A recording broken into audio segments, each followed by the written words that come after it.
Alors, donc, on parle du premier niveau de biosécurité, qui est les protocoles, qui est les véhicules, qui est le niveau vert. On se rappelle que on vise tous les véhicules qui rentrent dans la cour, mais où il n'y aura aucune introduction dans le déployé, où ce sont la volaille. Avec donc les gens qu'on a nommés tantôt, donc les transporteurs d'aliments, de volailles transférées, fumier, laitières, propane, graines. Donc, c'est vous finalement. Donc, on se rappelle que c'est des mesures qu'on s'attend qu'elles soient appliquées en tout temps, donc c'est une base régulière. On va premièrement voir les visites à un site de production apicole, suivi d'un accès à la cour, puis finalement à l'accès au ployer. Quelles sont les mesures qui sont attendues là, en temps régulier? L'objectif visé à chaque fois là, qu'on applique ces mesures-là, donc c'est de freiner l'introduction dans la cour des véhicules des personnes, puis ensuite de ça, la gestion des matières organiques peuvent être introduites par les véhicules dans la cour. Hein. Parce que une fois que ces matières-là introduites dans la cour, ben, il peut y avoir des contaminations croisées qui vont se faire des gens qui travaillent sur le site vers l'intérieur de la zone d'accès restreinte ou du déployé. Donc, évidemment, il faut éviter cette introduction-là en plus qui pourrait être amenée par les véhicules ou les personnes. Au niveau de la zone d'accès restreinte ou le ployé, ben, on essaie de prévenir carrément l'introduction des personnes dans les ployés pour ce qui est de la clientèle des véhicules. Ça. Euh, donc, on va demander dans chacun des protocoles de toujours respecter les mesures de sécurité qui sont demandées par le producteur, en plus de celles qui sont décrites dans le protocole, qui peuvent s'ajouter à ce qui est décrit dans ce protocole-là. Euh, on demande aussi de se limiter à ce qui est essentiel comme livraison ou collecte euh, pour éviter justement pour limiter le nombre de visites sur un site. Euh, on demande aussi que les véhicules devraient être visiblement propres, justement pour éviter l'introduction de matière organique. Ça veut dire quoi? C'est sans contamination visible de fumier ou d'excréments d'animaux. C'est ça qu'on veut dire lorsqu'on parle de véhicules visiblement propres. Puis, pour atteindre ce but-là, lorsque on n'a pas un véhicule visiblement propre, ben, c'est là où les procédures de nettoyage, lavage, désinfection et séchage des véhicules, de l'EGMA, peuvent s'appliquer pour atteindre cet objectif-là. On va y arriver à la fin de notre formation, sur la dernière partie. Là, on va réviser ça ensemble. On privilégie des véhicules qui ont des tapis de sol en matériaux lavables hein, pour s'assurer d'être capable de bien nettoyer là, si jamais là, il y a l'introduction de matériel organique dans l'habitacle. Puis ensuite de ça, au niveau de la séquence de livraison, lorsqu'on on connaît évidemment la- le- quel type d'oiseaux qui sont sur les sites, ben, en réalité, c'est toujours bien de planifier la livraison puis la collecte sur des sites de production qui ont des oiseaux de reproducteurs avant d'autres types d'oiseaux qui sont des types commerciaux. Ça, déjà, ça peut venir protéger les oiseaux qui sont en haut de la pyramide et éviter qu'il y ait une transmission du haut vers le bas de la maladie. Ensuite de ça, on rappelle que de tenir un registre en continu des visites, des sites visités, ça nous permet d'être capable de répondre à l'exigence de l'Agence canadienne, entre autres lorsqu'il y a une maladie déclarable, où il va y avoir une partie de retraçage hein, pour être capable de faire la surveillance dans les zones. Fait que lorsqu'on a un bon registre de visites qui est tenu, c'est plus facile ensuite de répondre aux questions de l'Agence canadienne lorsque la situation vient.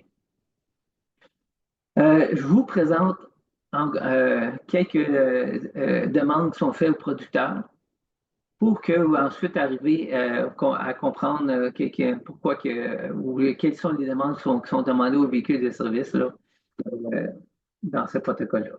Dans le protocole du producteur, on va lui demander d'aménager la cour les véhicules de service aient un accès direct au poulailler, autant pour les visiteurs puis qu'il y ait une barrière ou des enseignes qui viennent informer sur l'application de mesures de biosécurité. Donc, s'assurer pour éviter qu'il y ait des gens qui s'y introduisent ou qui n'auraient pas à s'introduire sur ces sites. Ensuite de ça, on leur rappelle que les véhicules de service et les véhicules des visiteurs qui rentrent dans la cour devraient être visiblement propres, comme on a vu tantôt. Donc, sans qu'il y ait visible, qu'il n'y ait pas de contamination de boue, de fumier ou d'excréments d'animaux. Puis ensuite de ça, qu'en réalité, que les véhicules qui rentrent dans la cour devraient idéalement circuler lentement pour éviter justement de contaminer de matière organique leur véhicule. Donc, éviter la poussière, les flaques d'eau, la boue, puis le fumier. Ça implique que dans leur cour, ils devraient avoir, on leur demande d'avoir une cour bien drainée, bien pour éviter qu'il y ait la présence là, de ces matériaux-là. Ensuite de ça, au niveau du poulailler, on rappelle qu'il y a déjà dans leur programme qu'il y ait des enseignes de biosécurité ou d'autorisation d'accès limitée dans le poulailler, de verrouiller les bâtiments et d'avoir une boîte aux lettres pour que s'il y a des bons ou des documents à laisser, ben ils peuvent être laissés dans cette boîte aux lettres-là, puis ça évite l'introduction possible des gens comme vous là, qui voudraient laisser un bon de commande ou un bon de livraison là, sur place. Donc, ça vous permet, vous, d'appliquer les mesures qu'on décrit par la suite. Puis au niveau de l'intérieur du poulailler, pour toujours le producteur, donc on a des comptes du producteur ici, donc on va décrire en détail la zone d'accès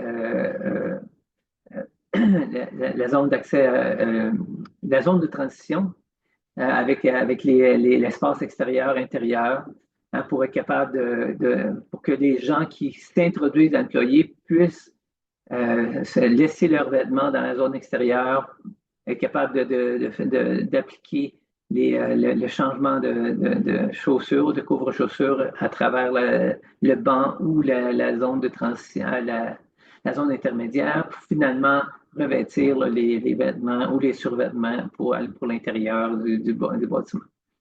Donc, on a fait l'effort de montrer ces séquences-là pour qu'il y ait tranquillement une transition vers ces arrangements-là au niveau de l'entrée du poulailler, puis aider les gens à bien appliquer la biosécurité. Si on revient maintenant au protocole des véhicules de service, donc avec l'icône qui s'y rattache. Donc, c'est simple, qu'est-ce qu'on demande en temps courant pour la biosécurité. Donc, c'est respecter les barrières, les enseignes à l'entrée, prendre le chemin qui sont destinés aux véhicules de service, éviter de prendre des chemins là, qui seraient là, collatérales, comme celle de la maison, s'il y a une pour la maison, une pour la cour. Conduire lentement, comme on disait tantôt, pour éviter la contamination par les trous d'eau, la boue, le fumier. Puis, éviter de stationner à proximité des ployers ou dans la trajectoire des vents qui viennent déployer lorsque c'est possible, évidemment. C'est pas tout, donc, c'est souvent des rappels qu'on fait finalement. Donc, si on peut le faire, ça nous évite de contaminer de possiblement contaminer le véhicule de service qu'on conduit.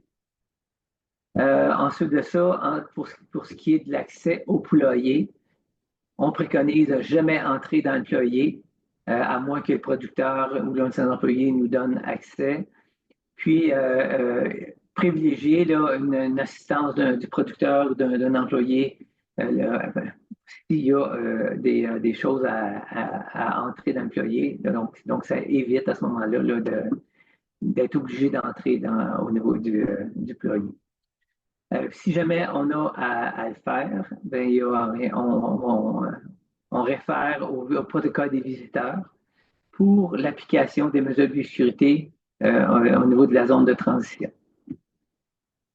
Donc, je vous ai rajouté ici qu'est-ce qui est décrit dans le protocole des visiteurs. Donc, à l'entrée, on demande à ce que les vêtements de ville ou les vêtements extérieurs soient laissés dans cet espace extérieur-là. signer le registre, mettre les couvre-chaussures en passant à la limitation physique, se laver les mains et revêtir un équipement de protection individuelle, donc un survêtement, des couvre-bottes, avant d'aller plus loin là, au niveau du ployé. Puis à la sortie, bien, on fait le chemin contraire. Donc, si on a amené des équipements, c'est nettoyer, désinfecter ces équipements-là, enlever les survêtements dans l'espace intérieur, hein, donc son survêtement puis le bonnet, les placer dans leur espace, donc dans l'espace intérieur, pour ne pas faire de contact avec l'espace extérieur. Enlever les couvre-chaussures en passant le banc ou des limitations physiques. Puis jeter donc tous les équipements jetables dans l'espace intérieur. Donc tout ce qui vient de l'intérieur, on le laisse dans l'intérieur. Puis on se lave les mains avant de sortir, remettre nos chaussures et aller à l'extérieur. Donc c'est tout simplement la séquence pour éviter la contamination d'une zone d'un espace à l'autre. Donc c'est des mesures qui sont demandées là, simplement pour le niveau de biosécurité courante.